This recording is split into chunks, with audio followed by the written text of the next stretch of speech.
I'm Rick Harp. This is your APTN News Brief for Monday, August 25th. We begin in the N.W.T, where a week-long search for a missing teen has come to a tragic end. Last seen in Tulita August 15th at 5 a.m., 16-year-old River Clement was reported missing later that same day. And on August 21st, loved ones took to social media to share the news his body had been recovered along the Mackenzie River near Prohibition Creek between Tulita and Norman Wells. So far, no cause of death has been confirmed. To Alberta, where the Confederacy of Treaty 6 First Nations have asked the Edmonton Police Service to designate the case of Samuel Bird as a search and recovery. Missing since June 1st, the 14-year-old's family met with Grand Chief Greg Desjarlais and Interim Police Chief Warren Dreichel last week. A search and recovery reclassification would, if granted, allow more resources to search for Bird. Police would not confirm to APTN whether the case has been reclassified, only that Bird's disappearance is suspicious. Alana Bird is Samuel's mother. We want to comb the river. There's just certain areas that we really want to check. Like we have family going out there that are like on the river almost every day. And it's, we really just want to find him before winter gets here, because when winter's here, it's like, I don't know. It's going to be hard.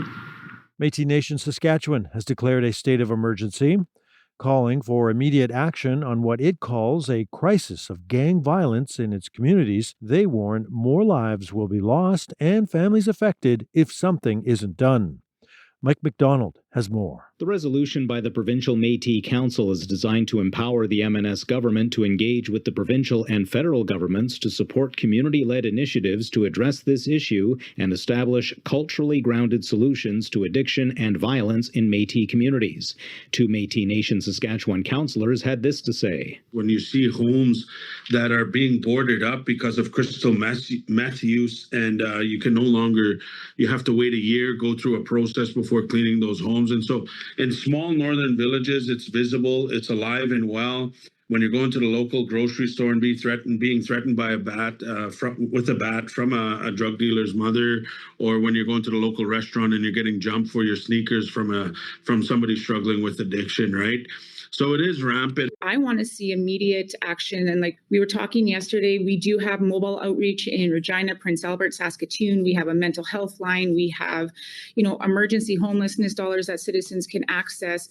I want to see these going out to more of our communities and then showing the need. And, it's unfortunate that we have to let it get to this kind of a crisis and where our folks are dying and families are being, displaced. Discussions are said to be already underway with affected communities to establish a land-based treatment facility. Leadership says with immediate commitments from the provincial and federal governments, construction can begin. Mike McDonald, APTN National News. And we close the brief today with some promising news concerning wildfires in Manitoba.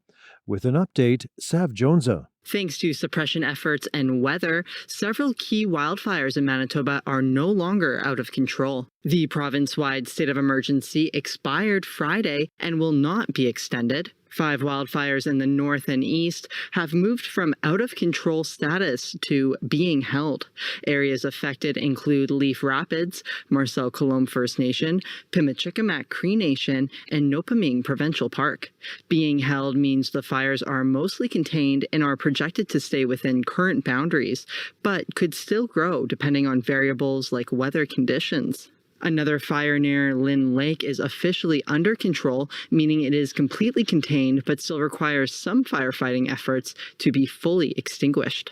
Mandatory evacuations continue in many communities throughout Manitoba. As of Thursday, there are currently 149 active wildfires for a total of 417 to date, well above the average for this time of year of 338. Sav Jonesa, APTN National News, Winnipeg. And that's your APTN News Brief for Monday, August 25th. I'm Rick Harp.